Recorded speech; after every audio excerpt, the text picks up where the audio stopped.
mercoledì 5 marzo, buongiorno Sicilia da Angelo Gagliano. E buongiorno anche da Lorena Dolci. Come sempre c'è la cronaca in apertura, cominciamo con un blitz dei carabinieri nel catanese. La famiglia mafiosa Santa Paola Ercolano gestiva le estorsioni e lo spaccio della droga a San Pietro Clarenza e anche a Belpasso. 9 le persone arrestate. Nel catanese i carabinieri di Gravina hanno arrestato 9 affiliati alla cosca che gestiva lo spaccio di droga e le estorsioni a San Pietro Clarenza e Belpasso. Tutti devono rispondere di associazione mafiosa armata, estorsione, acquisto e cessione di stupefacenti aggravati dal metodo mafioso. Un controllo capillare del territorio, secondo gli inquirenti, che opprimeva il tessuto economico con le estorsioni e lo spaccio di stupefacenti nelle piazze dei centri della provincia di Catania. Le indagini sono durate 2 anni, dal 2021 al 2023, e nascono dalle dichiarazioni di collaboratori di giustizia e dalle precedenti operazioni sotto scacco Black Lotus. Impiegati per l'operazione di oggi, Old Horse, 100 carabinieri con il supporto del Reggimento Sicilia. Ancora notizie, delle ultime ore. La droga viaggiava nascosta nelle casse della frutta. Sono stati sequestrati 280 kg tra marijuana ed hashish dalla polizia di Catania. Arrestati anche le 2 persone che erano all'interno di questo tir dove era nascosta la droga. La droga viaggiava su un camion nascosta tra cassette di arance e di frutta. La squadra mobile di Catania ha fermato il tir e sequestrato 280 kg di marijuana e hashish. Il carico proveniva dalla Spagna ed è stato bloccato ai traghetti a Messina. Arrestati un uomo e una donna colombiani. La droga, 248 kg di marijuana e 34 di hashish, era nascosta sotto il carico di frutta trasportata dal tir guidato dall'uomo che era in compagnia della donna. Grazie a una delicata attività investigativa, agenti della squadra mobile della questura di Catania avevano appreso dell'arrivo a Catania, scoperte così 12 casse di legno con all'interno agrumi, tra le quali erano stati nascosti degli scatoloni con all'interno involucri termosaldati in cellophane con la droga che è stata sequestrata. Le 2 persone trovate a bordo dell'auto articolato sono state arrestate in flagranza per trasporto di sostanze stupefacenti aggravati dall'ingente quantitativo. E adesso la condanna per favoreggiamento a Messina Denaro della figlia di Laura Bonafede. La giovane insegnante di Campobello di Mazara avrebbe gestito la corrispondenza del boss. Per la procura di Palermo, Martina Gentile per anni avrebbe fatto parte di quel cerchio magico che ha protetto la latitanza di Matteo Messina Denaro. Il GUP del Tribunale di Palermo l'ha condannata a 4 anni e 8 mesi e 1 anno di libertà vigilata. Martina Gentile, figlia di Laura Bonafede, storica amante del boss di Castelvetrano, è accusata di favoreggiamento e procurata in osservanza della pena ed è ritenuta una pedina fondamentale nella rete di protezione e comunicazione del latitante. La Gentile fu arrestata nel dicembre del 2023 a Pantelleria, dove si era trasferita per insegnare. Sempre per l'accusa, la donna, che per anni ha vissuto con la madre e il boss durante la sua latitanza, avrebbe gestito lo scambio della corrispondenza di Messina Denaro. Per la giovane, il PM della DDA di Palermo, Gianluca De Leo, aveva chiesto 8 anni di reclusione. Nei pizzini lasciati dal boss era soprannominata in codice Tanne e per lei Messina Denaro non aveva lesinato elogi. Nelle decine di pizzini del boss gli inquirenti hanno accertato che Martina Gentile è stata cresciuta come una figlia da Matteo Messina Denaro. Il padre della Gentile, Salvatore, sta scontando invece 2 ergastoli per altrettanti omicidi commissionati dal boss. La madre, Laura Bonafede, sempre con giudizio abbreviato a novembre scorso, è stata condannata a 11 anni e 4 mesi per associazione mafiosa. Ha aderito senza riserve, scrissero i giudici nelle motivazioni della sentenza. E adesso andiamo da Lorena Dolci per vedere come stamattina i quotidiani regionali trattano questa condanna. Sì, lo andiamo a vedere sulla Gazzetta del Sud, che esplora bene questo rapporto che viene così delineato quasi di padre e figlia. Messina Denaro, condannata anche la figlia della maestra, il giudice non ha creduto al suo ravvedimento. Ho conosciuto il latitante col nome di Francesco Averna, racconta appunto Martina, prima di saperne la vera identità. A me piaceva, sentivo l'odore della schiuma da barba e allora capitava che siccome lui sapeva che a me piaceva questa cosa, aspettava me e la faceva faceva con me quando andava a casa sua, ha detto Martina Gentile al GUP. Ad oggi, per quello che ho saputo, leggendo anche la lettera diario di mia madre, ha continuato, capisco che non meritava il mio affetto. Mia madre ha sbagliato tantissimo, per questo sono arrabbiata con lei. Insomma, dice Martina, della relazione tra sua madre e il boss non sapeva nulla. L'unica cosa buona che ho fatto, ha detto, è mia figlia che ora Martina Gentile rischia di perdere. Per la procura dei minori, infatti, la giovane donna potrebbe avere un'influenza negativa sulla sua bambina da cui per questo dovrebbe essere allontanato. Una richiesta però su cui il Tribunale deve ancora pronunciarsi. E torniamo adesso ad occuparci dell'ennesima morte sul lavoro avvenuta a Catania, stavolta al porto di Catania. Un marinaio è morto durante le operazioni di carico su una nave, è stato indagato un manovratore. Sentiamo il servizio.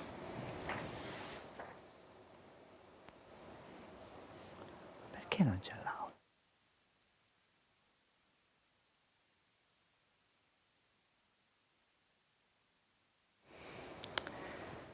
Torniamo in studio, c'è qualche problema evidentemente sul servizio, adesso però vediamo come i giornali tornano sulla vicenda. Sì, eccolo, qua siamo sul quotidiano La Sicilia. Operaio muore schiacciato sulla nave, è successo al porto di Catania. Il marinaio napoletano stava effettuando le operazioni di carico dei container. C'è un indagato per omicidio colposo, l'armatore Grimaldi si dice vicino ai familiari.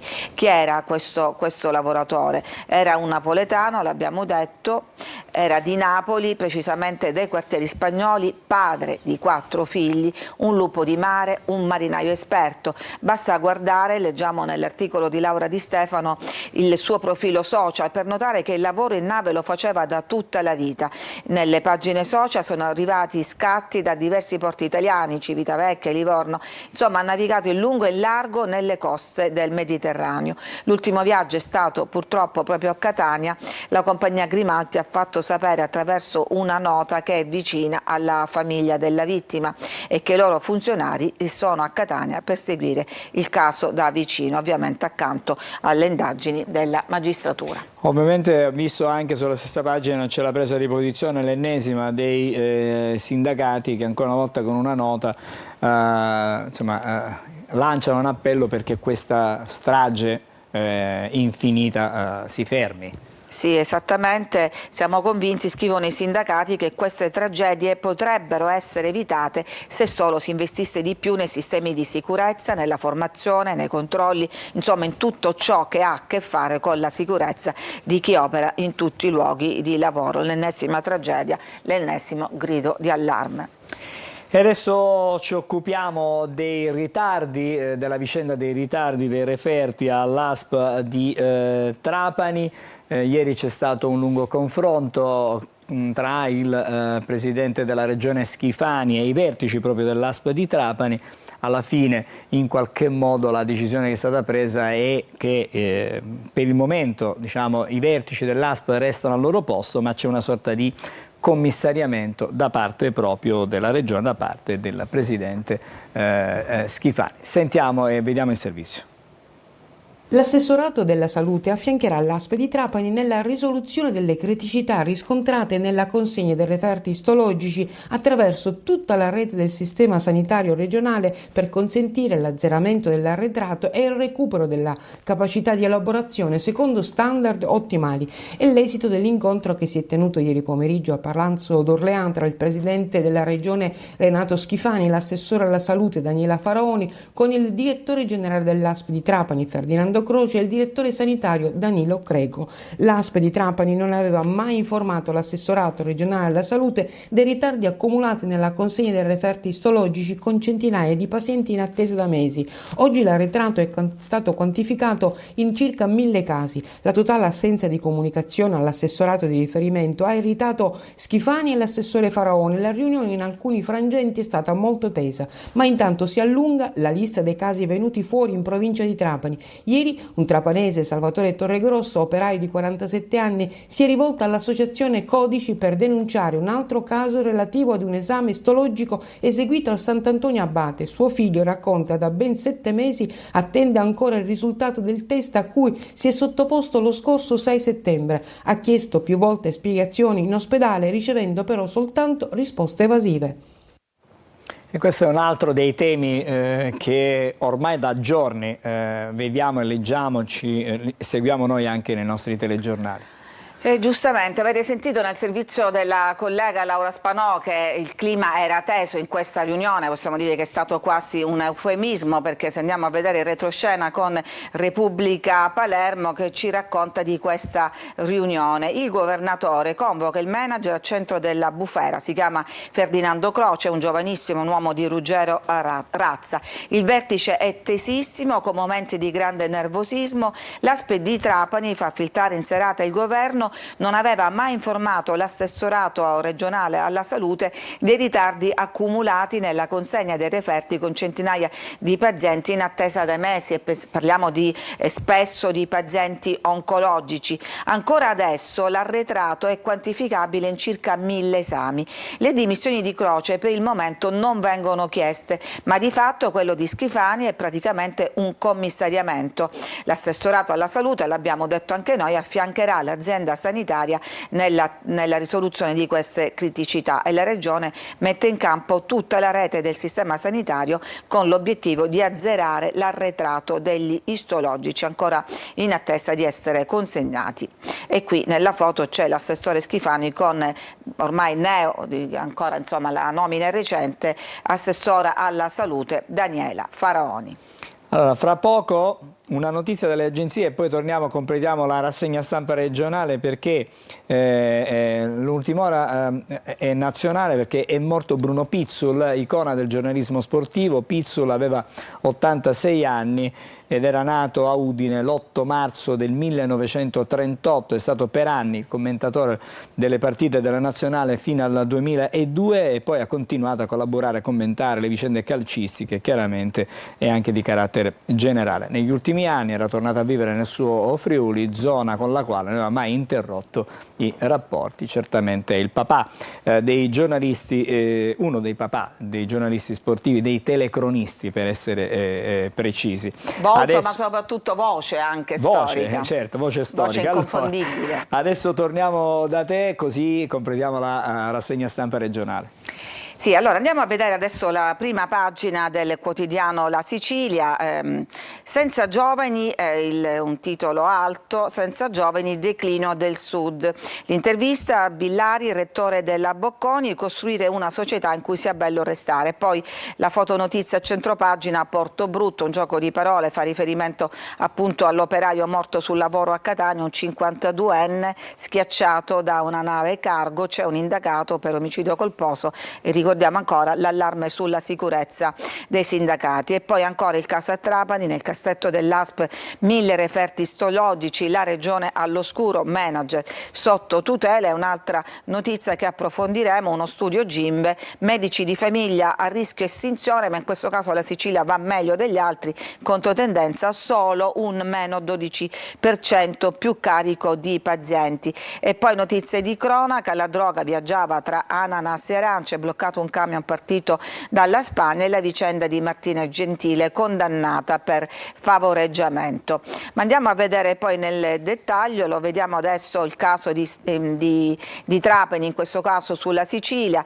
La totale assenza di comunicazione irrita Schifani e Faraone. Al termine dell'incontro l'assessorato alla salute ha annunciato che affiancherà l'ASP di Trapani nella risoluzione delle criticità. La questione era stata sollevata da una paziente, Maria Cristina Gallo, insegnante, che aveva denunciato di essere stata costretta a attendere ben 8 mesi per l'esame istologico sul tumore di cui soffre. Nel frattempo la malattia si era diffusa. producendo metastasi. Ma per fare un po' da contraltare a questa brutta notizia, vediamo invece questa notizia che un po' ci rasserena. Medici di famiglia in estinzione, ma non in Sicilia. Nell'isola ridotti del 12%, è un solo 12% perché in altre regioni è molto di più, ma in Italia mancano 5.500 unità distribuite in 17 regioni. Il massimale di 1.500 pazienti assistiti viene superato da quasi un quarto del totale dei medici di medicina generale in Sicilia, la media nazionale è pari al 51% e quindi molto più alta. Tra il 2019 e il 2023 i medici di medicina generale in Sicilia si sono ridotti del 12,3%, la media nazionale delle riduzioni è pari al 12,7%, un po' più alta. Nel 2024 i partecipanti al concorso nazionale per il corso di formazione specifica in medicina generale sono stati superiori ai posti disponibili e questo naturalmente non aiuta, c'è questo imbuto troppo stretto che non consente di fare entrare. Torniamo sulla notizia di cui abbiamo dato notizia poco fa, velocemente. Operaio muore schiacciato al porto di Catania, il marinaio napoletano stava effettuando le operazioni di carico, qui vediamo la foto di Enzo Gioia, 52enne di Napoli, l'armatore Grimaldi vicino alla famiglia. E poi ancora la Gazzetta del Sud dedica l'apertura a questo allarme per i medici di famiglia, che è sicuramente una situazione che riguarda un po' tutti. Si parla appunto di questo calo del 12% che è meglio rispetto al resto d'Italia. Il Giornale di Sicilia invece riprende queste notizie, medici di famiglia a rischio estinzione, in Sicilia crisi ma meglio che altrove. E poi il caso di Martina Gentile, colpevole la figlia della Bonafede, la giovane condannata per favoreggiamento del boss latitante. Il PM aveva chiesto 8 anni, alla madre Laura Bonafede a novembre inflitti 11 anni e 4 mesi per associazione mafiosa. E poi una notizia di cronaca, c'è stato uno schianto con la moto sul lungomare di Isola, morto a 42 anni un centauro. Lombardo cerca di far restare Di Mauro, questo è un totonomi per quanto riguarda la giunta regionale, ma ancora diciamo, la poltrona resta libera. Eccola qua la notizia, l'assessore regionale al capolinea Di Mauro Schifani, si rischia la rottura in corsa Luigi Genovese. Ci sono almeno 2 nomi per la successione a Roberto Di Mauro. Il leader dell'MPA Raffaele Lombardo ha detto di voler puntare o sull'ennese Francesco Colianni o sul messinese Luigi Genovese. Una terza via l'ha indicata proprio il presidente della regione e porta a Massimo Russo, ex assessore alla salute del presidente Crocetta. Andiamo a vedere adesso la prima pagina del tomo di Palermo del quotidiano La Repubblica, che ha un'apertura tutta sua diversa e torna sui permesso premio ai carcerati, in questo caso al boss delle stragi. Lo vedremo più avanti nelle pagine interne. E poi poltrone e aumenti ai manager, all'Arse il ritorno della casta, primo sì ai consiglieri supplenti nei comuni, in arrivo compensi più robusti per i dirigenti e spunta una norma che proroga le mance, così i lavori del palazzo trascurano le emergenze. Ma vediamo la vicenda del permesso premio. Il giudice di sorveglianza di Milano ha concesso questo beneficio a Lorenzo Tinnirello, condannato per Capaci e via D'Amelio. Lo vediamo qui in queste foto, oltre che per un centinaio di omicidi. Il PM però dice no e ricorre. Chi è Tinnirello? È il mafioso che conosce i segreti delle stragi del 92. Faceva parte del comando riservato che Totorina inviò a Roma insieme a Giuseppe Graviano e a Matteo Messina Denaro quando il progetto di uccidere Giovanni Falcone era di farlo lontano dalla Sicilia. Poi il piano cambiò, non sappiamo ancora perché, e a Tinnirello fu ordinato di preparare l'esplosivo, prima per la strage di Capaci, poi per via D'Amelio. Adesso il giudice ha concesso questo beneficio appunto del permesso premio, se ne discuterà il 30 aprile, il caso fa già discutere e immaginiamo bene perché. L'altra vicenda che leggiamo su Repubblica Palermo è questa che riguarda la cosiddetta casta, i dirigenti della regione, poltrone nei comuni e soldi in più ai dirigenti, primo sì ai consiglieri supplenti negli enti locali, protesta dell'ANCI, l'associazione dei sindaci. I sindaci hanno altri problemi, in discussione anche una norma che proroga le mance, l'opposizione dice non c'è visione. Andiamo a vedere invece nelle pagine di Catania del quotidiano La Sicilia, che riguarda la cronaca, scoperta l'ennesima stalla abusiva, una denuncia e 2 cavalli sequestrati. Vediamo le foto dei carabinieri di Catania. In un locale di via Leontini erano rinchiusi un puoni e un puro sangue, ma mancavano le autorizzazioni necessarie. Sono stati anche trovati i farmaci senza prescrizione veterinaria, quindi immaginiamo che questi poveri animali fossero utilizzati anche per le corse clandestine. E poi torniamo sulla vicenda che riguarda il corteo Ono Ponte di sabato scorso, finito, come forse sapete, a Tafferuglia, scontri a manganellate.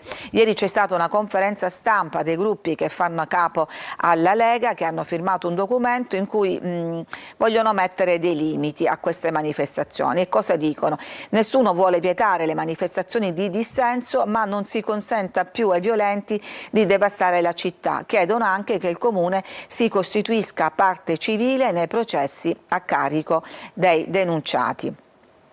E poi a Palermo invece un'ultima notizia, monopattini nel mirino dei ladri, monopattini utili ai giovani e non solo per spostarsi velocemente in città, vengono presi di mira da gennaio ben 100 mezzi oggetto di furti e vandalismi per un danno di 50.000 euro. La società di Boston dice situazione insostenibile, nelle altre città mai numeri così alti. A te di nuovo la linea. Grazie, Angelo. fra poco torneremo per la rassegna stampa con i quotidiani nazionali. Intanto c'è un aggiornamento ancora dall'agenzia.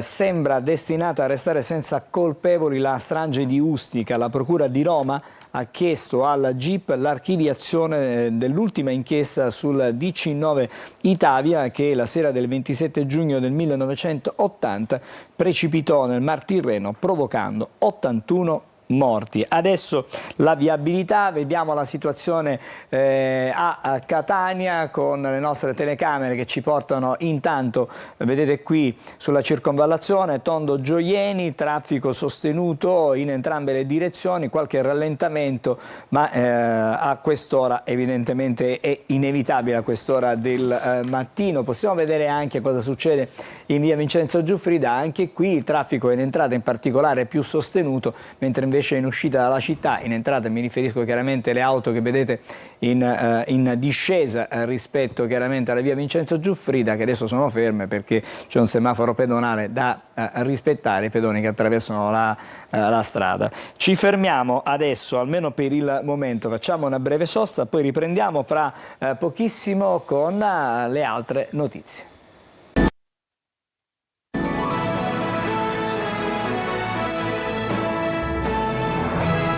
Torniamo insieme a Buongiorno Sicilia e adesso andiamo a collegare anche la polizia stradale. Questa mattina andiamo a Ragusa, la polizia stradale del compartimento Sicilia orientale. Vedo già collegato con noi il vicequestore, il dottor Angelo Tancredi. Buongiorno. Buongiorno a lei direttore, buongiorno a tutti i telespettatori. Cercherò sinteticamente di illustrare quelle che sono le problematiche odierne collegate alla viabilità. Innanzitutto sull'autostrada 20 Messina-Palermo abbiamo un incidente stradale con feriti nel tratto Palti Falcone direzione Messina all'interno della galleria Tindari e lì si viaggia sulla corsia di sorpasso. Quindi prudenza e raccomandazione a tutti gli utenti. Per quanto concerne la 18, la Messina-Catania, nessuna criticità. Dopodiché sulla tangenziale di Catania abbiamo il solito traffico intenso in direzione Siracusa e si segnalano code e rallentamenti dallo svincolo San Gregorio in direzione sud per Catania Centro. Sulla 18 Siracusa-Modica a tratto Avola e Cassibile in direzione nord Siracusa persiste il divieto di transito ai mezzi pesanti con massa a pieno carico superiori a 75 quintali.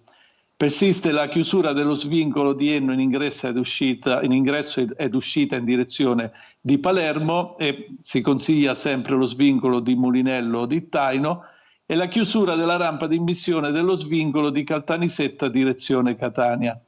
Per quanto concerne la 121, la statale 121, quindi lasciamo la viabilità autostradale, sulla chiusura al traffico veicolare della carreggiata entrambe le direzioni sino al 20 marzo 2025 nella fascia oraria dalle 20:30 alle 6:30 del tratto compreso tra gli svincoli di Misterbianco e Valcorrente. Nella Valle del Dittaino, sulla statale 192, lavori di demolizione della parte superficiale del ponte Dittaino, e quindi abbiamo l'obbligo del transito lungo la strada statale 192 e il percorso alternativo è quello dello svincolo di Agira fino all'autostrada A19 e successivo svincolo Catenanuova in direzione Catania.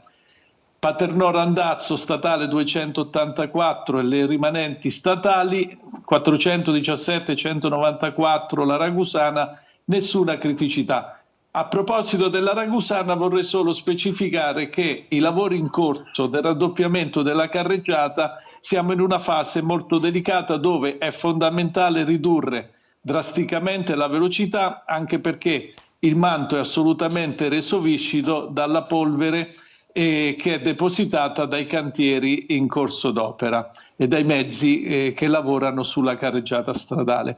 Pertanto prudenza e buon lavoro alla direzione, si ringrazia sempre di questa opportunità e buona strada a tutti. Grazie alla vice questore, il dottore Angelo Tancredi, stamattina collegato con noi per la Polizia Stradale Compartimento Sicilia Orientale da Ragusa.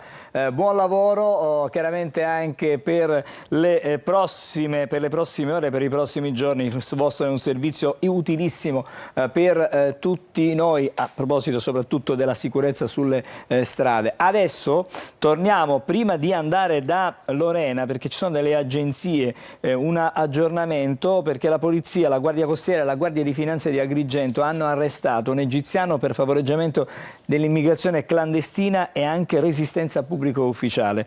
Lo scafista è accusato di aver guidato una barca in legno di appena 10 metri in precarie condizioni con 47 migranti a bordo. Particolari anche di questo arresto nelle prossime edizioni dei nostri telegiornali. Torniamo ai quotidiani, stavolta quelli nazionali, con Lorena Dolci. E torniamo ai quotidiani nazionali, focus naturalmente sullo scenario internazionale. Da una parte la corsa al riarmo decisa dall'Europa, dall'altra la cosiddetta retromarcia di Zelensky dopo lo scontro verbale con Trump, e poi si parla anche delle condizioni del Papa e tante altre notizie di cronaca. Ma andiamo a vedere subito la prima pagina di Repubblica, eccolo qua il titolo: l'Europa si riarma. La Commissione dell'Unione Europea lancia un piano da 800 miliardi, von der Leyen dice siamo minacciati, Zelensky prova a ricucire dopo lo stop USA agli aiuti militari, si dice pronto alla tregua. E il Corriere della Sera inverte un po' le notizie: Zelensky apre a Trump dopo la lite, von der Leyen lancia il piano da 800 miliardi. Queste le due prime pagine, ma andiamo a vedere nel dettaglio questo piano da 800 miliardi che sarà presentato ai leader dell'Unione domani a Bruxelles. Ecco, vediamo qua una grafica, prevede, sono un po' cose tecniche, flessibilità nel patto di stabilità, e quindi si può incrementare fino all'1% del PIL la spesa annua per la difesa, uno strumento da 150 miliardi con prestiti agevolati, l'uso dei fondi di coesione appunto per il bilancio della difesa, il ruolo della banca centrale e poi l'apertura a capitali privati. Tutto questo per consentire il riarmo.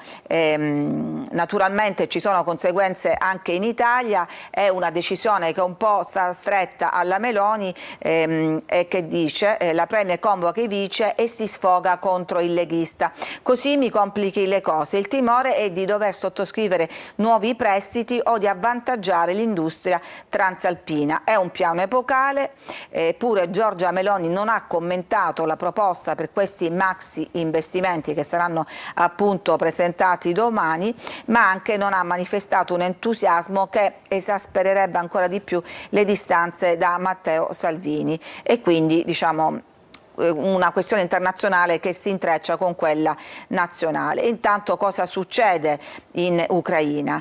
Tank e missili europei, l'Ucraina può resistere almeno fino all'estate. Sapete che appunto Trump ha minacciato di chiudere i rubinetti a Kiev, ci sono però i dispositivi militari più moderni degli eserciti nel continente, saranno tolti ai reparti dei 27 stati europei che poi saranno rimpiazzati appunto grazie a questi nuovi fondi. E poi lo vediamo in tanti giornali, ma qui appunto lo vediamo su Repubblica, Zelensky corregge il tiro, c'è chi parla di resa, c'è chi parla di retromarcia, dopo il litigio alla Casa Bianca si dice rammaricato, ricuciamo, siamo grati agli USA, pronti alla tregua, l'Europa bene riaprire il dialogo, la vignetta di LK con Trump che punta una pistola alle spalle di Zelensky e si rivolge a Putin dicendo che diciamo è pronto per la pace e Putin certo è vestito male, è commento che aveva ulteriormente acuito lo scontro nella sala, nello studio ovale. Vediamo sulla Stampa ancora Trump, l'arresto di Zelensky, l'Ucraina pronti a lavorare per la pace sotto la leadership USA. I dazi faranno crollare le borse globali e quello dei dazi è un altro tema scottante di questi giorni. Ma intanto andiamo a vedere uno scenario ipotetico di quello che succede con questi cambiamenti veramente epocali. Ce lo dice Repubblica, che intervista un ex oligarca russo e gli chiede qual è lo scenario migliore.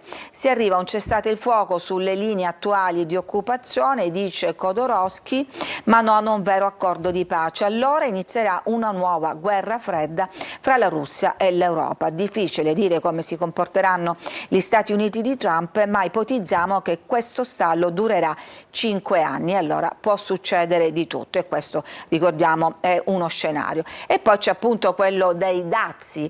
Dazi, martedì nero per le borse, scrive Repubblica, accordo con Messico e Canada, Washington minaccia, se reagite saliranno ancora, ma poi chiude l'intesa coi vicini. Andiamo a vedere le ripercussioni italiane, quali settori saranno i più colpiti da questo aumento delle barriere doganali. Formaggio, vino e olio d'oliva, agroalimentare a rischio quasi 8 miliardi di export. Per Federvini, liquori tricolore in calo del 40% con le tariffe del 2019-2020. E vediamo qui anche in questa grafica il valore dell'export italiano negli Stati Uniti è di 7,8 miliardi di euro, mentre più 17% è la crescita in valore dell'export verso gli USA, settori tutti questi che appunto verranno colpiti dai dazi.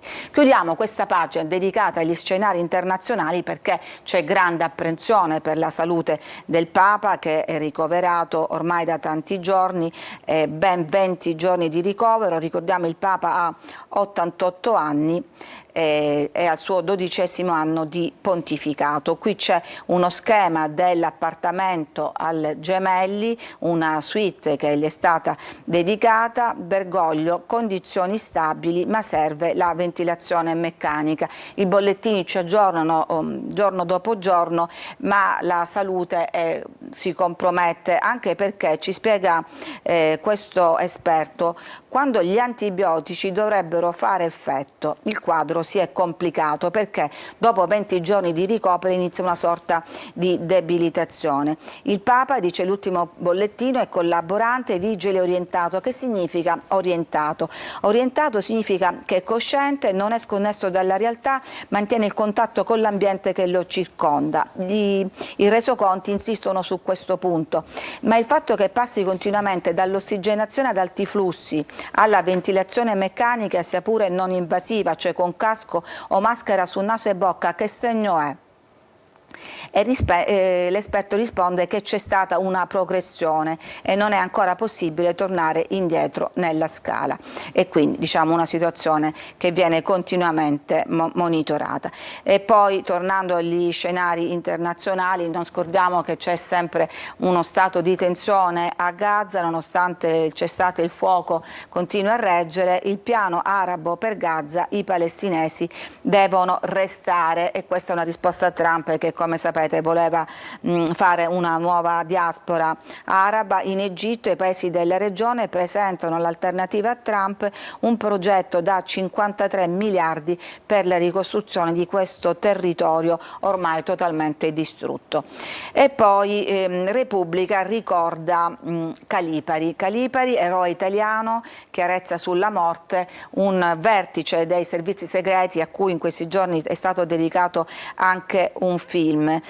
Fu l'agente del Sismi che liberò la giornalista Sgrena in Iraq e praticamente la salvò 2 volte, una volta trattando con i terroristi, la seconda coprendola con il suo corpo e salvandola dal fuoco amico, che in questo caso era degli americani. E poi la notizia a cui accennavi tu, Ustica, strage senza colpevoli, aiuti inutili da Francia e USA. La Procura di Roma chiede l'archiviazione dell'ultima inchiesta sull'abbattimento del DC-9 dell'Italia, ma per i PM lo scenario resta quello della battaglia aerea, esclusa la pista della bomba.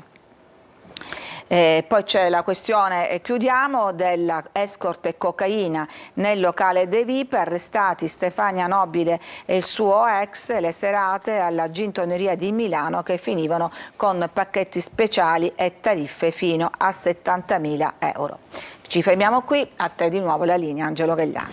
Grazie Lorena, allora con te ci ritroviamo più avanti. Adesso ci fermiamo per vedere le previsioni meteo per la giornata di oggi e non solo, e poi torneremo in studio con il primo dei nostri ospiti.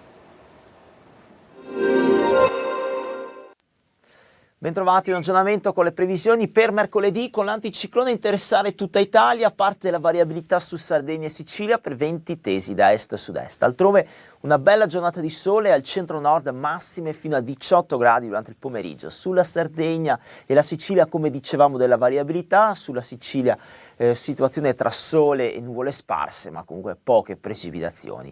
Un quadro termico che sarà tutto sommato gradevole di giorno, con valori di 16-17 gradi al mare lungo la costa, minime a una cifra sull'entroterra, comunque diffusamente sotto i 10 gradi.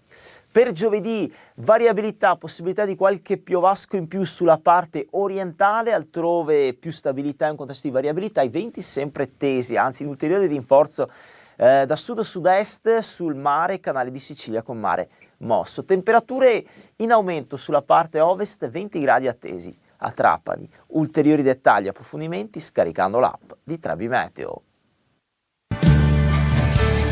Desiree, ma quando cucini tu con me, Desiree, l'assaggio è l'immenso per me.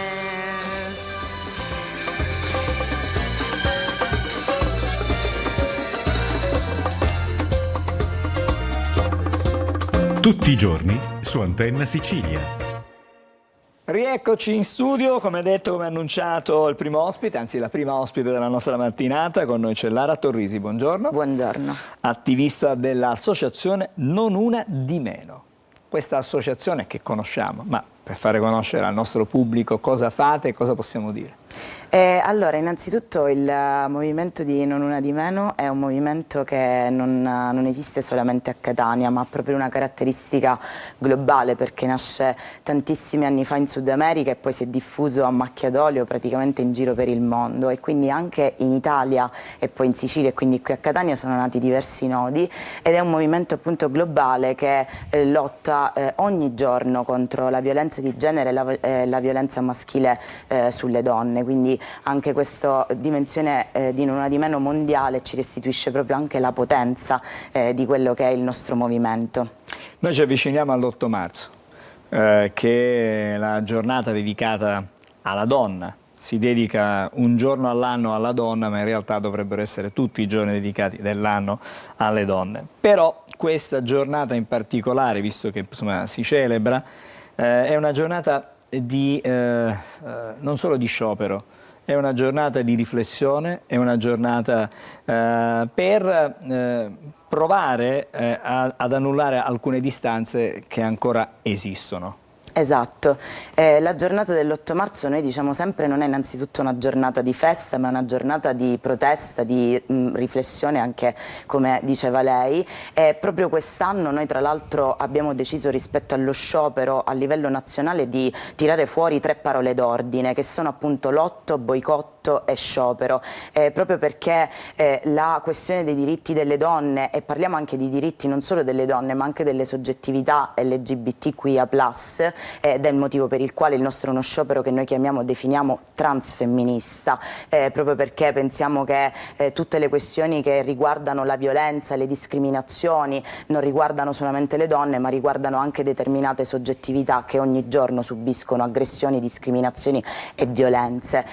Lotto, boicotto, sciopero proprio per questo, nel senso lottiamo contro quello che noi definiamo essere un sistema strutturale, quindi non la violenza di genere, la violenza maschile sulle donne non è un caso isolato, non è ormai, non possiamo, i dati purtroppo da anni ce lo dicono, non possiamo parlare di un'emergenza, ormai è un fenomeno abbastanza strutturale e quindi vanno creati gli strumenti affinché un fenomeno così strutturale possa essere combattuto.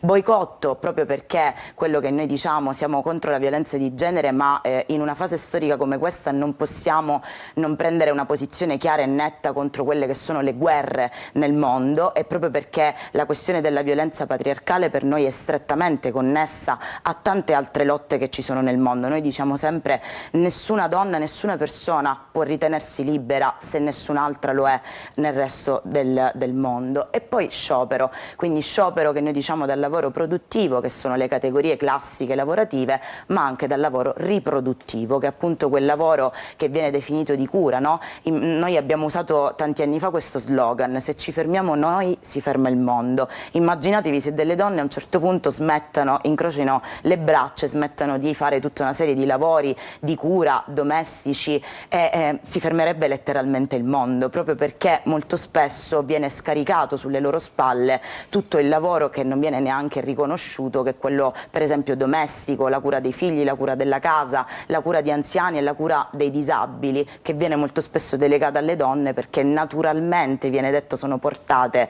ad occuparsi della cura delle persone. Allora, cominciamo a verificare e a trattare di alcuni numeri, perché il tema della violenza e dei femminicidi offre dei dati che sono sempre preoccupanti, perché se da un lato i femminicidi forse si sono stabilizzati, almeno secondo l'ultimo report, crescono anche le violenze non solo fisiche, le violenze anche psicologiche nei confronti delle donne. Sì, infatti quello che noi diciamo è sempre questo, cioè per esempio casi estremi di violenza come il femminicidio e lo stupro sono le punte di un iceberg che però affonda le sue radici in comportamenti, atteggiamenti, anche forme di linguaggio che poi portano effettivamente a quel tipo di diciamo escalation. Quindi esistono prima tutta una serie di allarmi e sono le diverse forme che purtroppo ancora oggi si ha difficoltà a riconoscere o a dargli visibilità. Parliamo di violenza psicologica, parliamo di violenza economica, parliamo di violenza ostetrica, parliamo di diverse forme che ancora oggi stentano ad essere riconosciute, però prima vengono riconosciute, prima gli si dà una sua visibilità, prima noi possiamo provare a, come dire, cambiare effettivamente le cose. Rispetto ai femminicidi poi noi chiudiamo il 2024 con dei dati che ormai noi pensiamo siano un po' dei bollettini di guerra sui nostri corpi, sui corpi di donne, di soggettività, cioè chiudiamo l'anno con ben 110 femminicidi, lesbicidi, transicidi, proprio perché non parliamo solo di femminicidi, di cui 93 sono femminicidi femminicidi, e c'è anche un altro dato che molto spesso viene oscurato, che è quello dei tentati femminicidi. Noi chiudiamo il 2024 con ben 48 tentati femminicidi e apriamo l'anno con 4 tentati femminicidi e 8 femminicidi. Quindi tra l'altro leggevo questo report delle Nazioni Unite sul appunto il caso dei femminicidi e delle violenze appunto nel mondo. Cioè noi proprio per questo parliamo di bollettino di guerra sui nostri corpi, parliamo di una donna uccisa ogni 10 minuti nel mondo. I dati ci dicono anche altro e fotografano quella che è la realtà per quanto riguarda anche diciamo, il mondo del lavoro, perché il 21% delle donne, soltanto poco più del 21% delle donne lavora, ed c'è anche un problema anche legato al divario della retribuzione, che ancora diciamo, non è stato equiparato. Assolutamente no, infatti la disparità salariale continua ad avere picchi fino al 33% e dobbiamo considerare che ci sono anche donne tra 15 e 34 anni che decidono di abbandonare gli studi, non possono studiare e quindi di conseguenza non essendoci una formazione non possono accedere al lavoro, ed è tutta una macchina chiaramente che ricrea meccanismi di dipendenza piuttosto che di indipendenza. Eppure però comunque i contratti sono contratti collettivi nazionali, e allora che cos'è il problema? È un problema che c'è una difficoltà all'accesso al lavoro proprio? Cioè sì. È proprio la porta del lavoro che crea questa differenza, questo scalino? Sì, è anche quello, proprio perché come dicevo prima, cioè se guardiamo a questo dato che molte donne non riescono magari a lavorare, non riescono a studiare, quindi non accedono alla formazione, alcune non riescono a lavorare, d'altronde non ci sorprende per esempio anche donne madri che decidono di portare avanti le proprie gravidanze, di diventare madri, non hanno alcun tipo di supporto su servizi come per esempio l'asilo nido, quindi se ad esempio io sono costretta a dover pagare l'asilo nido, come faccio se non ho un lavoro? Come lascio mio figlio e quindi come cerco un lavoro se non ho il tempo di poter cercare, di poter cercare in maniera serena il lavoro? E quel dato che adesso io sto leggendo è che le giovani tra i 15 e i 34 anni hanno un tasso di inattività che sale sino al 53%, sì. Che è un dato elevatissimo. Sì, elevatissimo, proprio perché appunto come si diceva prima esiste proprio una mancanza di innanzitutto servizi, una mancanza anche di progettualità su tantissime donne. Per esempio noi lo vediamo anche quando ci occupiamo di donne vittime di violenza che non solo stanno dentro un quadro di dipendenza economica ma non riescono a fuoriuscirne proprio perché non hanno accesso per esempio ad un reddito dignitoso, e infatti noi parliamo da anni di stabilire un reddito di autodeterminazione, perché 400 euro al mese che dà la regione ad alcune donne vittime di violenza non sono sufficienti per poterne fuoriuscire e poter immettersi poi anche nel lavoro del mercato, cercare un lavoro che sia anche dignitoso e non che sia un lavoro che sfrutta quella persona. Aveva fatto accenno prima al problema dei servizi che non solo diciamo nella nostra città, noi siamo a Catania, ma nella nostra regione, un po' in tutta Italia, molto spesso non sono adeguati. Parliamo di welfare anche, cioè il discorso va affrontato in maniera diciamo completa a 360 gradi. Molto spesso non si riesce a fornire servizi adeguati alla società in genere. Esatto, infatti tra diciamo, gli slogan di quest'anno e tra diciamo, le cose che rivendichiamo quest'anno c'è quello di dire la lotta transfemminista è una lotta che vuole creare una città, dei territori che siano transfemministi. Cosa vuol dire? Cioè dei territori che rispondano ai bisogni sociali delle persone, quindi parliamo di casa, parliamo di reddito, parliamo di istruzione, parliamo di accesso alla salute, parliamo di asili nido, parliamo di assistenza per disabili e anziani, che è anche quello che contrapponiamo a quella che un po' stiamo vedendo essere una cultura invece che va da un'altra direzione, cioè una cultura più e anche diciamo, gli investimenti delle politiche locali, regionali e nazionali, più che andare verso una direzione che risponde a quel tipo di bisogni, investire finanziamenti su quel tipo di bisogni, investe su molto altro, no? Per esempio abbiamo visto che anche il corteo da questo punto di vista, che sarà appunto sabato sabato mattina alle 9:30 partirà da Piazza Roma.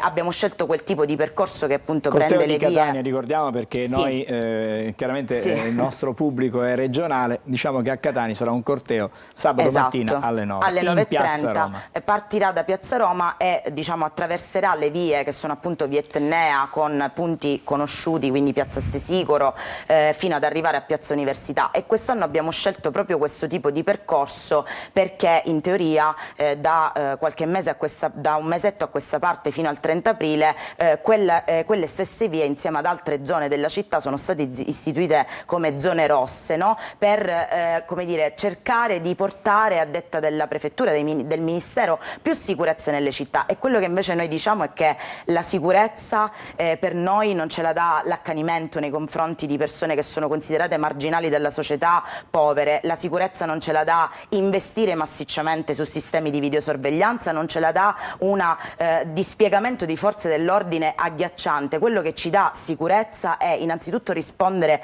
ai bisogni sociali dei cittadini, degli abitanti, e non pensare solamente ai turisti, che molto spesso a volte la deriva è questa, e anche investire su quello che noi diciamo da 9 anni, cioè la prevenzione, Però le devo programmi di anche dire, è un educazione. discorso molto lungo, perché la sicurezza va garantita a 360 gradi, è anche giusto che intervengano le istituzioni quando in una città o in una regione i fenomeni di microcriminalità e soprattutto quello delle baby gang diventa un problema anche sociale, perché se uno non può uscire a fare una passeggiata per strada, in qualche modo la repressione, in qualche modo il controllo ci deve essere, perché altrimenti andiamo praticamente verso l'anarchia. Sì. Quindi questo Purtroppo è il concetto però fondamentale. Purtroppo però la deriva è il controllo e la punizione, quando noi dovremmo contrapporre una prevenzione culturale, un lavoro di educazione culturale capisce che non che si ci può vuole, fare. ci vuole tempo e pazienza e Le chiedo investimenti. scusa, abbiamo finito, siamo 2 minuti oltre. Perché La se no è prevenzione- impossibile. La prevenzione culturale si deve fare. Però non ci c'è sono bisogno investimenti. c'è bisogno di molto tempo, si fa già a partire dalla scuola e non si può fare in 2 mesi, in 3 mesi. Eh E no, allora- lo diciamo infatti noi da 9 anni, ma nessuno allora- ci dà ascolto. vabbè, ma probabilmente- cioè, i fondi per l'educazione sessuale e il consenso sono stati praticamente dirottati, invece di destinarli all'educazione sessuale e al consenso. Questo novembre 500.000 euro sono stati destinati a un fondo per l'infertilità, cioè per la formazione sull'infertilità. Capisce bene che se non c'è Capisco, però un programma strutturato e strategico di educazione è 360 impossibile gradi, è molto risolvere i ampio. problemi alla radice. Le chiedo scusa, il problema della infertilità è un problema anche serio, perché Certo, il nostro paese certo. si sta praticamente desertificando. Certo, come lo è però E quindi, anche come lo sono anche ci i dati dobbiamo sui fermare. femminicidi e su tutta Ci una do- serie ci di dobbiamo fermare. violenze se non vengono prevenute e La devo contrastate. fermare, non voglio essere scortese, già siamo fuori il tempo concesso, 3 minuti, e quindi dobbiamo correre. Noi Certo. fra pochissimo altro ospite in studio, però stavolta parliamo di rifiuti, che è un altro tema che divide e divide tantissimo. Tutto questo a Buongiorno Sicilia.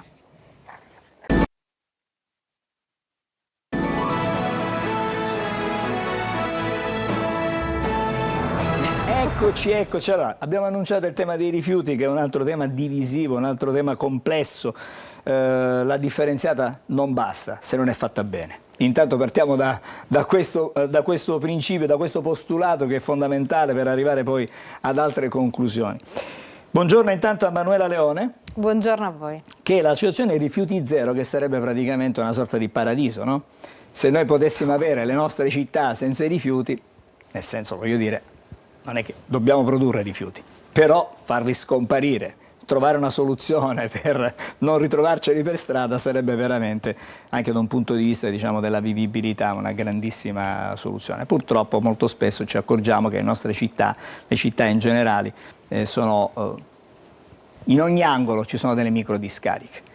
Non sappiamo di chi è la responsabilità, non siamo qui per parlare di questo stamattina.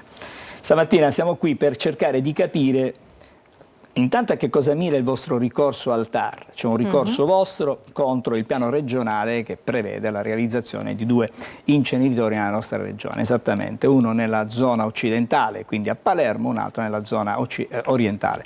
Qui a Catania. Il perché di questo no? Partiamo da qui. E intanto mi trovo d'accordo su tutta l'introduzione che ha fatto. Quella è un'introduzione più non possiamo meno non che su una evidenziare. cosa, nel senso che Rifiuti Zero non è un'utopia, Rifiuti Zero è una strategia internazionale, No, una non stavo strategia... dicendo che è un'utopia, sarebbe, no, sarebbe assolutamente. bellissimo, voglio dire, avere le città pulite senza avere i problemi di rifiuti che ci ritroviamo ogni giorno. Esatto, però volevo sottolineare questo perché ci dà la possibilità di dire cos'è Rifiuti Zero, no? Molto spesso, lei non lo ha detto, però lo dico io, viene considerata un'utopia ed è così, nel senso che falsamente viene intesa in questo modo. Invece Rifiuti Zero è una strategia internazionale, una strategia gestionale che si basa su molti passi e molti passaggi.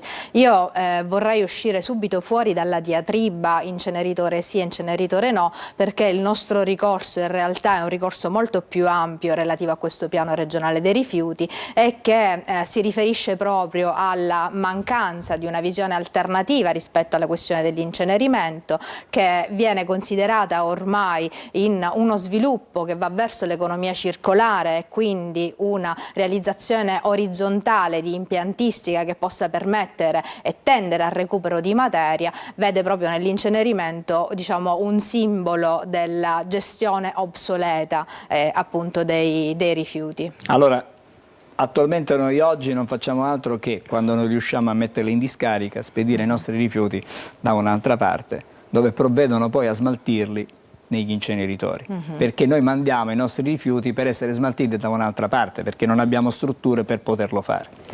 È assolutamente vero quello che dice lei. Cioè, nel senso, voglio dire, siamo costretti, la questione è che non siamo dobbiamo costretti rimanere... siamo costretti Sì. a pagare in più, perché nella nostra regione si paga. Sono perfettamente d'accordo sul fatto che sia veramente un carico per i cittadini e per i governi anche cittadini, per i comuni che sono in grande sofferenza, estremo, quello al quale siamo costretti. La questione è che dobbiamo andare fuori, dobbiamo andare un passo oltre e quindi dobbiamo comprendere se quello che vogliamo attuare è un modello di gestione lineare e quindi estrazione, produzione dei rifiuti e discarico incenerimento, che significa quindi riversare questi rifiuti a morte, quindi non a un'altra vita, oppure affrontare la questione gestionale in modo virtuoso verso la visione circolare dell'economia, e cioè cominciare a considerare questi rifiuti non più dei rifiuti ma delle risorse. Cosa significa questo? Che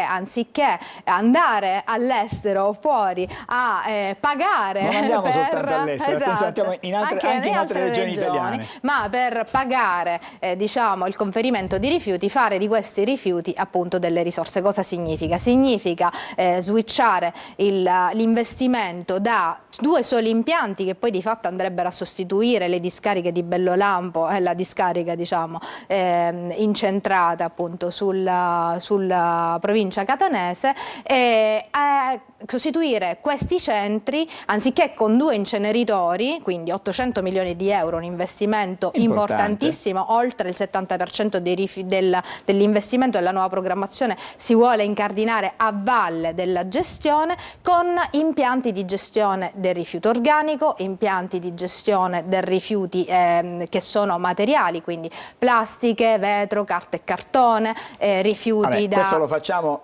molto poco noi in realtà con il riciclo, perché è chiaro che io parlo delle città metropolitane e siciliane, a parte Messina, le due grandi città, Catania e Palermo, su questo, diciamo, sulla raccolta differenziata sono molto indietro. E quindi se fanno male due e vanno oltre la legge, dobbiamo andare male tutti. L'80% guardi dei centri siciliani invece hanno I piccoli centri sono molto virtuosi. I piccoli centri riescono a differenziare bene. Messina non è un piccolo centro e ci sta dimostrando come è possibile. Non è una città che non è una città come Palermo. Palermo è molto più grande. Ieri abbiamo osservato come in centro sia partita la differenziata, dove molti cittadini ancora non hanno preso, diciamo, in carico i mastelli.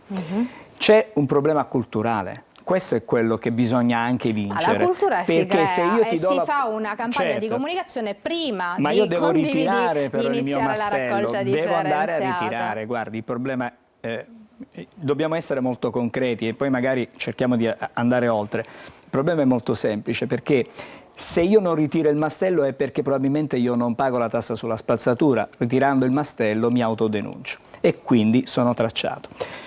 Guardi, questo è un livello molto diverso rispetto alla nostra impugnazione al piano rifiuti. Ci mancherebbe. Io sto parlando di quello che è la nostra impugnazione perché nel momento in cui io non ho impiantistica sulla quale poter gestire il rifiuto differenziato prodotto e quindi gestire questo rifiuto come materia e quindi come ricchezza, ok? Di conseguenza non ho interesse o non ho anche la possibilità di spingere su un modello di raccolta differenziata spinta sul porta a porta. Quindi diciamo è il cosiddetto cane che si morde la coda. Una cosa però è certa, che gli obiettivi e la strategia per uscire fuori da diciamo questa distruzione del vecchio modello di gestione lineare è ben dettata dalle politiche europee, nazionali e dal nostro testo unico ambientale, che ci dice proprio qual è la gerarchia di gestione dei rifiuti, a partire dalla prevenzione, dal recupero, dai centri di riuso,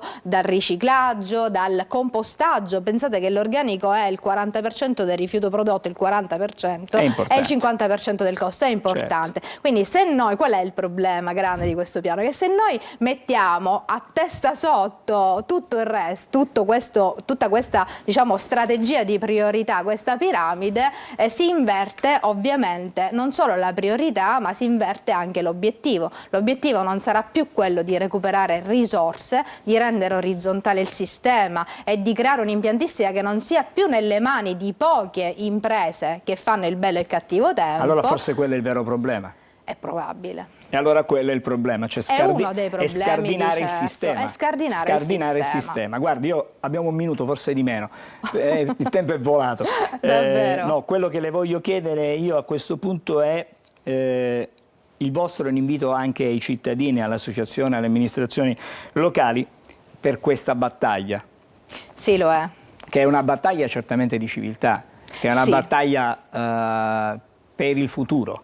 Esatto. Ecco, mettiamola da questo È una punto. battaglia per il futuro perché questo piano non considera affatto, ad esempio, in una terra come la Sicilia, che oggi è un hotspot del cambiamento climatico, siccità estreme e alluvioni si alternano, questo piano non considera assolutamente gli impatti climalteranti, volendo, diciamo, incardinando tutto su un'impiantistica che ha delle emissioni che sono 3 volte superiore alla media impiantistica. Questo è uno dei punti. Guardiamo al futuro perché vogliamo che la questione rifiuti, che è una gestione complessa, venga affrontata nella sua complessità e non semplicemente immaginando che ci possano essere delle bacchette magiche che risolveranno la situazione. Le bacchette magiche appartengono alle fiabe. Sono d'accordo con lei anche questa volta. Allora, grazie a Manuela Leone dell'Associazione Rifiuti Zero. Adesso ci fermiamo ancora e cambiamo di nuovo tema perché fra poco parliamo di cinema, soprattutto parliamo del Gattopardo nella nuova versione, quella restaurata, che da oggi si potrà anche vedere. Ma restate lì, fra poco ne parliamo. Buongiorno Sicilia.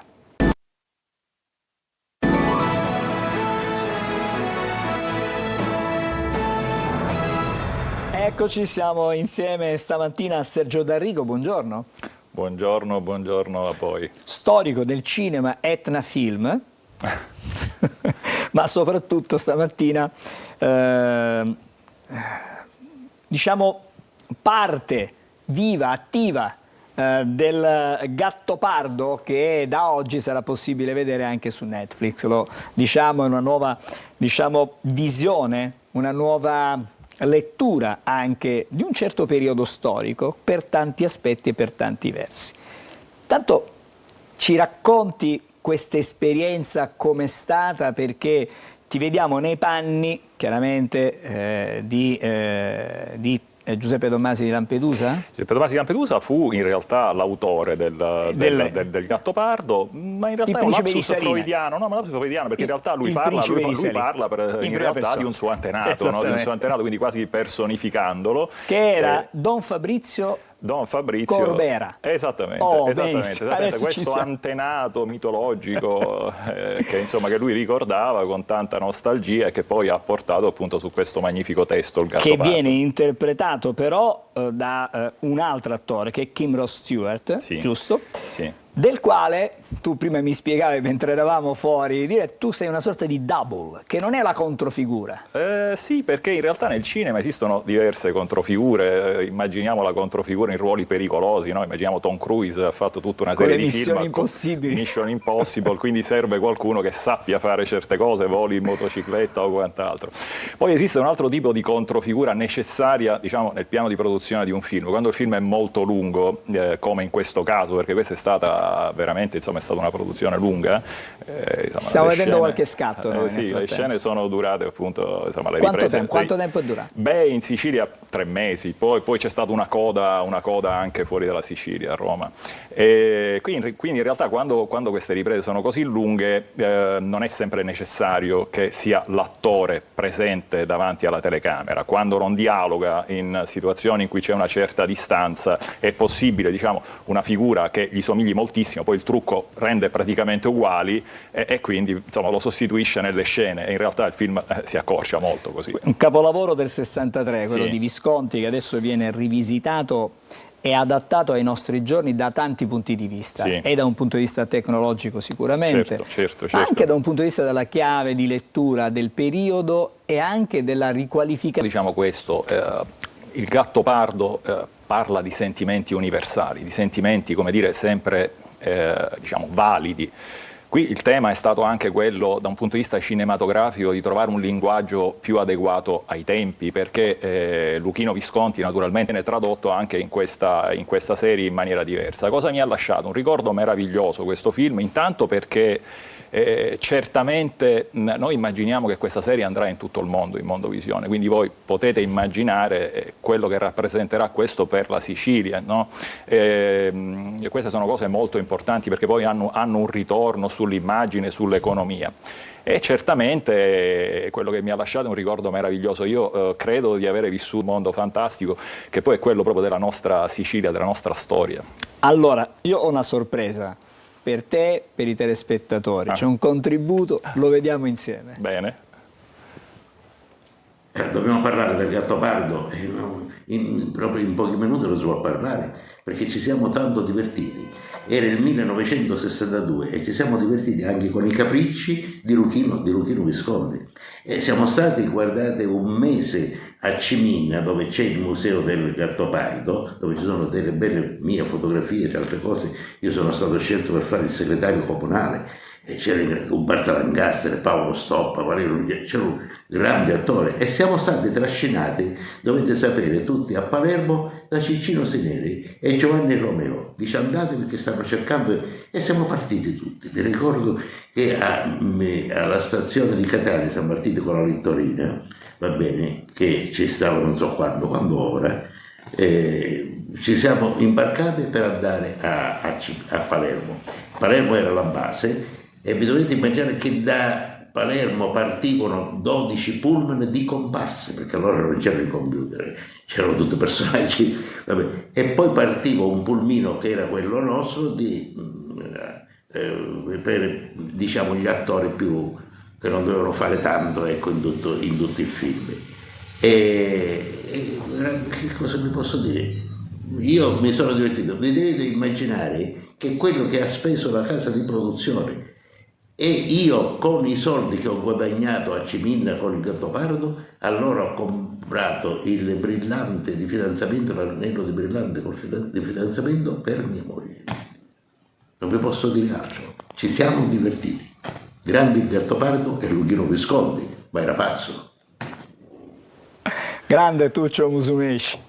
Grandissimo Tuccio Musumeci, veramente eccezionale, appunto lo ricordava, ha partecipato alle riprese di questa donna fugata, ovviamente immaginata dal punto di vista, come dire, scenografico a Ciminna, dove tra l'altro appunto con Tuccio siamo stati quest'estate, ha ritirato questo bel premio, questo premio Gattopardo, perché appunto lui interpretava il segretario comunale di Cimina in quella famosa scena che si ricorda, insomma, quando Paolo Stoppa si affacciava per annunciare ovviamente questa nuova Italia. Allora, siamo quasi in chiusura di questo breve ma intenso incontro. Dobbiamo dire anche che oggi tu sei il custode possiamo dire, dell'Etna Film? Sì, ecco, questa noi abbiamo veramente una grande storia in Sicilia dal punto di vista del cinema, perché in Sicilia esisteva appunto una grande industria che era quella dello zolfo, poi riconvertita in una grande industria cinematografica, l'Etna Film. A Catania abbiamo questo splendido museo, il Museo del Cinema, che accoglie tutti questi cimeli, e io un po' per motivi familiari sono un po' la memoria storica di questa grande casa cinematografica che devo dire nasce nel 1930, attraverserà chiaramente tutto il periodo della prima guerra mondiale, poi traghetterà poco dopo appunto la prima guerra mondiale, lascerà il segno per tante brevetti, invenzioni, anche per il coraggio di aver fatto, diciamo, cinema in questa nostra Sicilia. Allora, in bocca al lupo? Cosa possiamo dire di questo lupo? Insomma, io vado d'accordo con i lupi, insomma, non diciamo crepi, ma insomma. Però diciamo che anche tu hai contribuito alla nuova versione restyling del Gattopardo. Ci hai messo tanto. Ho messo il cuore, diciamo. Ho avuto l'onore per questa Sicilia che tutti noi amiamo. Grazie a Sergio D'Arrigo, grazie per essere stato con noi. Grazie a voi. Buongiorno Sicilia. Buongiorno. Adesso vediamo le pillole di Almanacco e poi torniamo insieme, stavolta per un tema ancora più leggero, che è quello dei... andiamo a vedere le stelle, l'oroscopo di oggi con Marco Amato che ci racconta che cosa ci aspetta in questa giornata. A dopo. Dal 5 marzo 2023 si celebra la giornata internazionale per la consapevolezza sul disarmo e la non proliferazione, una nuova ricorrenza voluta dall'ONU per promuovere la pace e la sicurezza nel mondo. Ma sapete che in alcuni paesi del mondo vengono venduti come animali domestici dei pesci che brillano al buio? Vengono chiamati glowfish e sono organismi geneticamente modificati, o meglio pesci d'acquario a cui è stata originariamente inserita nel DNA una proteina estratta dalle meduse che ha causato una perenne bioluminescenza dell'animale. Tutta la categoria glowfish è pesce fosforescente è ad oggi illegale in Italia, poiché in contrasto con la legge sugli OGM numero 227 del 2016, che ne vieta l'importazione e la commercializzazione, ma non la ricerca scientifica.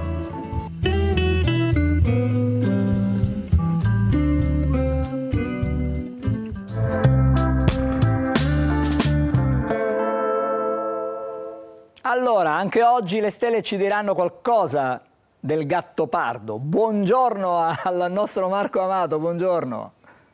Buongiorno Angelo, buongiorno Sicilia. È una super tazzina questa qui, è una super tazzina davvero. Faccio omaggio anch'io al Gattopardo con questa tazza che tra l'altro baroccheggiante e con un ballo, proprio perché il Gattopardo ha il ballo più bello della storia cinematografica, ambientato peraltro a Palazzo Ganci-Val Guarnera, che è a pochi passi dalla mia simpatica dimora e che vado a visitare ogni tanto, è veramente un tripudio. Dunque, il Gattopardo visto dalle stelle com'è? Ebbene, la formazione vanta Kim Rossi Stewart e Eva Cassel, la figlia di Monica Bellucci e Vincent Cassel, che sono rispettivamente Scorpione e Vergine. Due segni zodiacali che hanno molto a che fare, soprattutto lo Scorpione, col teatro e l'interpretazione artistica, proprio perché lo Scorpione è il segno dell'istrionismo. E in formazione nel cast abbiamo anche Benedetta Porcaroli e Saul Nanni. Una particolare attenzione a entrambi per il semplice motivo che, seppure giovani, interpretano esteticamente benissimo i personaggi, soprattutto Saul Nanni, che interpreta la parte di Alain Delon da giovane, quindi una bellezza un po' androgina anche la sua, e decisamente molto evidente sul set.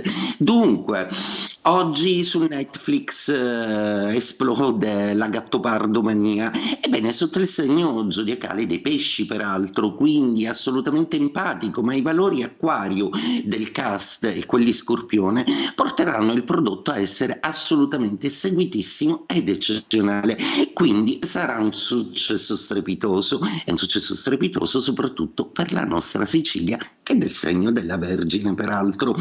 Dunque, oggi è una giornata molto particolare per le stelle, perché abbiamo una luna congiunta a Urano Urano in Toro, una luna che porterà fantasia ai segni zodiacali di terra, per cui Toro, Vergine e Capricorno, ma la chicca della giornata è che Plutone e Mercurio dialogano misteriosamente, quindi sarà una giornata in cui verranno fuori tutta una serie di faccende e comunicazioni un po' nascoste. Quindi accade che per Ariete è assolutamente prorompente, visto che Mercurio è proprio in questo segno zodiacale, la voglia di dire, la voglia di fare, la voglia di chiarire una serie di argomenti con il partner, soprattutto Toro. È una giornata molto elettrica e veloce per voi. Oggi dovrete muovervi, le vostre emozioni saranno assolutamente immediate e non sarà possibile contenerle. Gemelli, la giornata di oggi si appoggia molto sul vostro pianeta Mercurio, che sta dicendo delle cose che doveva dire da tanto tempo, quindi attenti ai Gemelli, oggi si salvi chi può.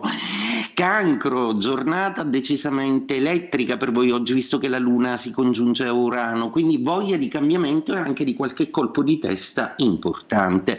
Leone, la giornata oggi prevede questo connubio tra Plutone e Mercurio che vorrebbe farvi esplicare un vostro disappunto in ambito lavorativo. Non c'è stata qualcosa, quindi darete le avvisaglie di questo.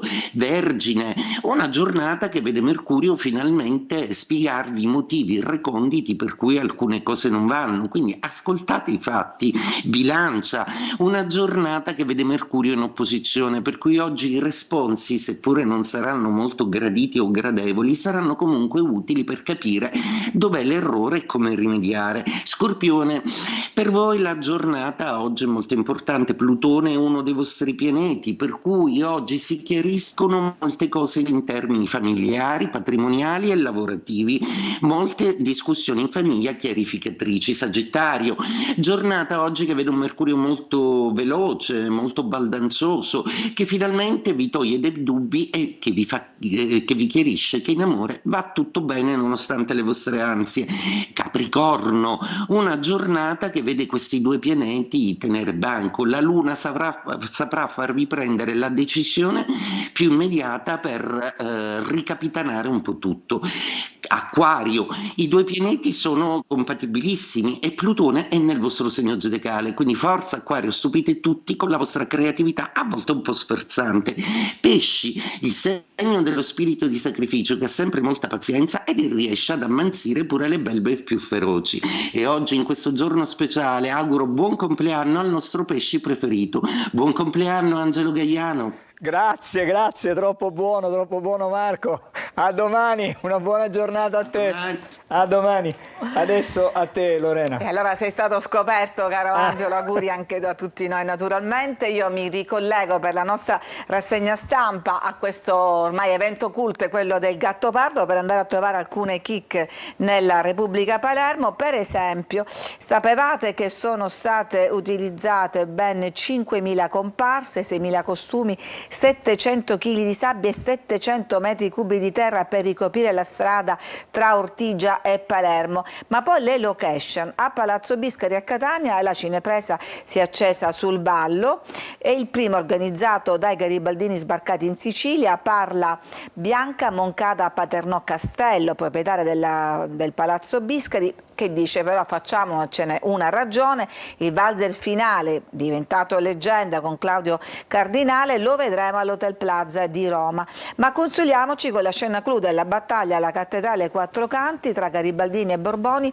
con tanto di esecuzione capitali dei ribelli e l'aggiunta di un tamburo. E poi, per restare in Sicilia, c'è come un importante e prezioso apporto il consulente e il compositore di scordia Paolo Bonvino, autore delle musiche originali, che ha messo nella colonna sonora di questa serie delle chicche prese dalla tradizione siciliana. Grazie Lorena. Allora oggi omaggiamo un altro grande della musica italiana, uno dei più grandi cantautori, che è Lucio Battisti, nato proprio il 5 marzo del 1943. Parliamo di Battisti come detto e ci salutiamo con I Giardini di Marzo. A tutti l'augurio di una buona giornata.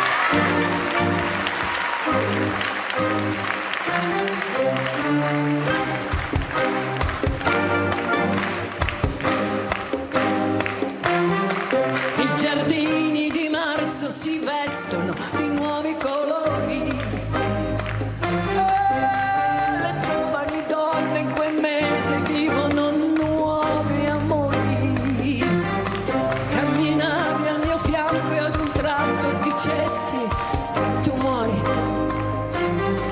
Se mi aiuti son certo che io